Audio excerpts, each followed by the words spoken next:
Türkmenistanyň ýaragly güýçlerine saglyk taýdan harby gulluga yarawsyz raýatlar alınýar. Häzirki wagtda ýurtda harby gulluga baharky çağırışa taýýarlygyň çäginde gulluga alynjaklaryň medisina barlyklary amal aşyrylýar. Azatlyk radiosynyň habarçylarynyň sözlerine görä medisina komissiýalarynyň işi 23-nji ýanwarda başlanyp onuň aprele çenli dowam etmegine garaşylýar. Hususan da şu günler Liwap vilayetinde uzulky ýyllardan tapawutlylykda agyr hastalygy sebäpli geçen ýyllarda harby gullukdan boşadylan raýatlaryň ençe babatında goşun gulluğuna çekilmäge yarawly diýilip netije çykarylypdyr. Biz olary kabul etmeli, bizi almaga mejbur edýärler. Sebäbi goşunyň düzüminde esker yetmeýär diýip Azatlyk habarçysy Liwap vilayetiniň harby wekilçiliginiň işgärine tesirlýär. Azatlyk radiosyna Türkmenabad şäherinde agyr kesellerine garamazdan harby gulluga yaraýar diýilip saglyk komissiýasynyň kararyna ýa bolan 20 ýaşly iki adamyň ýagdaýy ma'lum boldy. Olar ozalky ýyllarda biri ýüregindäki, beýlekisi gözündäki hastalygy sebäpli harby gullukdan boşadylypdyr.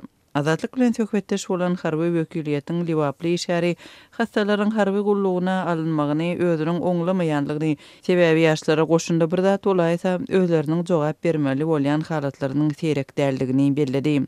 Azatlyk radiosynyň Aşgabatdaky habarçysynyň sözlerine görä häzirki wagtda goşuna alynjak etkerleriň medisina barlygyny amala aşyrmak işine hususy saglyk merkezleriniň lukmandyry hem çekilipdir. Medisina barlyklarynyň soň harby wekilçilikler ýaşlara goşunda hata alynanlygy hakynda ýörite resmi nama berýärler. Oňa laýyklykda 18 ýaşyna ýetenler islendik wagtda harby gulluga çekilip bilinýär.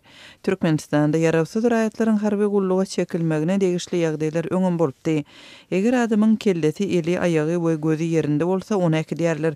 Doga bitdi ýürek keselligi we bir böwregi bolmadyklary hem çagyrýarlar. Galan zatlaryň anagyna soň gulluga çağırışdan soň ýetýärler. Harby wekilçiliklere prezidentiň öňünde hasawat bermek gerek. Yani goşuna çağırılandan soň olary harby gullukdan boşatmak boýunça agyr proses başlanýar. Bu enatalar hem goşuna çağırılanlar üçin aýylgan bir ýagdaý. Katama çenli ýetişmeseň soň gullukdan boşatmak hasqyn, hatda mümkin hem bolmaýar diýip Azatlyk habarçysy aýtdy.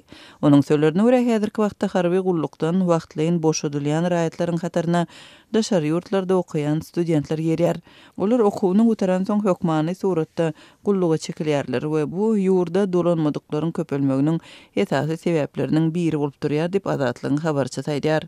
Azatlyk radiosy bu agdalan ýagdaýlar barada Türkmenistanyň resmiýetlerinden we harby wekilçiliklerinden resmi görnüşde kommentariýa alyp bilmedi. Türkmenistanyň ýaragly güýçlerine harby gulluga çağırış ýylda 2 edek may we noýabr aýlarynda amal aşyrylýar.